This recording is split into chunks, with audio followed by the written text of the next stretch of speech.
Looking down into the crater of Mount St. Helens, you can really see the cataclysm that destroyed a mountain that day in May.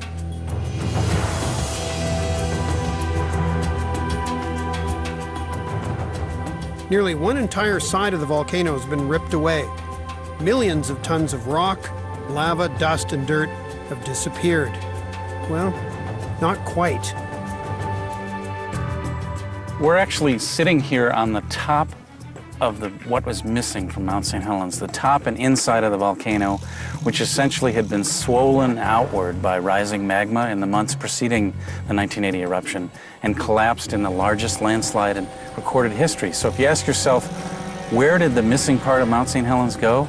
The answer is it went 14 miles down this valley, and we're about 150 feet above the old valley floor, perched on top of that missing part, that pile of rock and ash that used to make up the Mount St. Helens. Peter Frenzen arrived at what was left of Mount St. Helens 1 year after the explosion. He remembers how astonished he was at the devastation.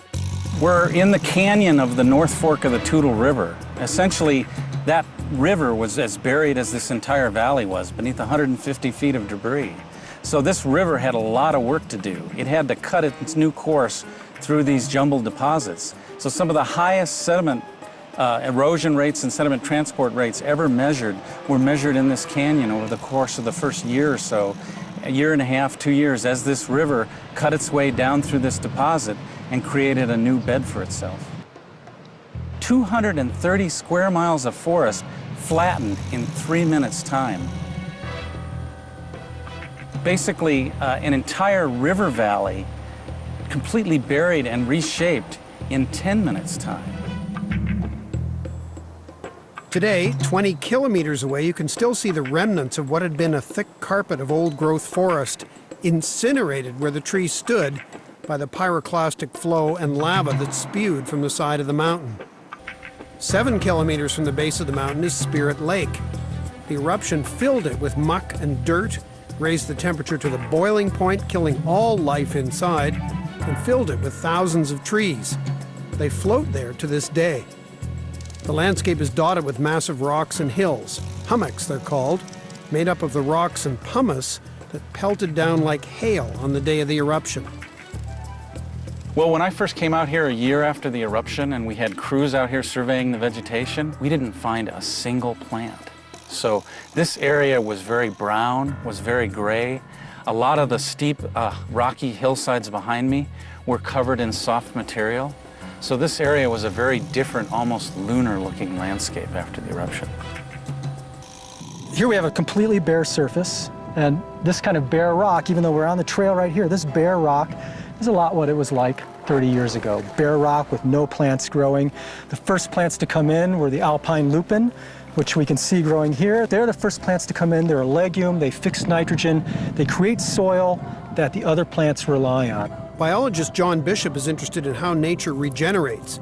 He's constantly surprised by the tenacity of life. The first lupin was found in 1982. It already had seedlings around it, so we know it colonized a year or two earlier. So soon after the eruption, the first lupin arrived, formed a lupin patch. That lupin patch grew and grew and grew till it encompassed this entire area. With the lupins came their consumers, the caterpillars.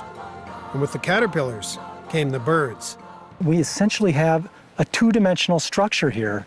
You can see it's flat, it's not even up to my shin after 30 years. That two-dimensional vegetation supports just a few mammals and birds. What we're seeing right now is we're starting to transition from this two-dimensional structure to a three-dimensional architecture that's formed by willows that are colonizing the pumice plain. So here, throughout, you see willows all in the background at a low density, not very big. And as these willows come in, we start to get a little bit more bird activity. We get some white-crowned sparrows and song sparrows here. Now, we know from comparing this kind of site to a willow thicket like we have over here, when we get these big willow thickets like this, which we get in wetter areas, we get a whole suite of small mammals living in here. We get several kinds of voles, several kinds of shrews, we get several kinds of mice. A few kilometers down the riverbed, the willow thickets have transformed yet again to ponds and shady groves. Well, 25 years ago, if we'd come out here, there would have been very little vegetation at all. But over the last 3 decades, these small hills behind me have been transformed from lumps of the former mountaintop into a forest. Here, where we had a groundwater-fed stream, the seeds that came to rest were able to take root very quickly soon after the eruption. So we're it's almost like a time machine.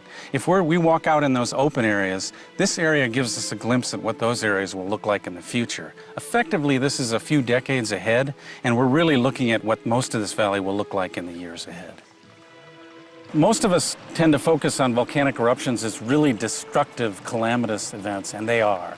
But from the standpoint of nature, they're also very constructive or creative events. Because in this mass jumble of mountaintop that filled this valley, forests flattened by the blast, we had an amazing amount of habitat created by this eruption. So out of the force of destruction, nature's created a whole new ecosystem, and the remains of the previous forest are really an important starting point for the next one.